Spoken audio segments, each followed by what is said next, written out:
কিছুদিন আগে তোমাদেরকে দেখিয়েছিলাম কিভাবে ভিডিও শ্যুট হয়। আবারও আজকে এসেছি ভিডিও শ্যুট করতে, তবে আজ আর ভিডিও শ্যুট দেখাবো না, আজকে কিছু শাড়ির কালেকশন দেখাবো।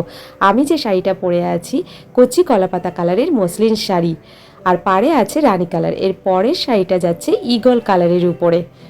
পুরো শাড়িটাই ঈগল কালার আর পাড়ে রয়েছে রানী কালার। অল ওভার বডিতে সাদা কালারের ওয়ার্ক করা। পুরো শাড়িটা ঠিক এই রকম, এই দেখো। এর পরের শাড়িটা যাচ্ছে হালকা ব্লু কালারের উপরে। অল ওভার বডিতে রয়েছে গোল্ডেন জারির কাজ। পুরো শাড়িটা ঠিক এই রকম এক কালারের উপরেই এই শাড়িটা। আর এর পরের শাড়িটা যাচ্ছে অসম্ভব সুন্দর শাড়ি, সাদা আর লাল। সাদা লালের কম্বিনেশন আমাদের প্রত্যেকেরই খুব প্রিয়, বিশেষ করে পুজোর সময় এই সাদা লালের শাড়ি পরতে আমরা প্রত্যেকেই চাই। পুরো শাড়িটায় সাদা কালার আর পাড়ে যাচ্ছে লাল কালার। এই দেখো কি সুন্দর দেখতে লাগছে শাড়িটা, প্রত্যেকটা শাড়ি খুব সুন্দর। এরপরের যে শাড়িটা তোমাদেরকে দেখাবো খয়েরি কালারের উপরে, সেই ব্লু কালারের মতো কাজ করা। নেক্সট শাড়িটাও যাচ্ছে ব্লু কালারের উপরে, আর পাড়ে রয়েছে রেড কালার।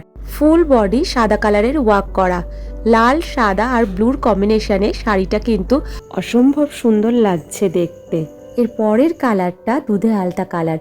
পুরো শাড়িটা গোল্ডেন ওয়ার্ক করা রয়েছে। এদের প্রত্যেকেরই প্রাইস 1160 থেকে 1400-র মধ্যে।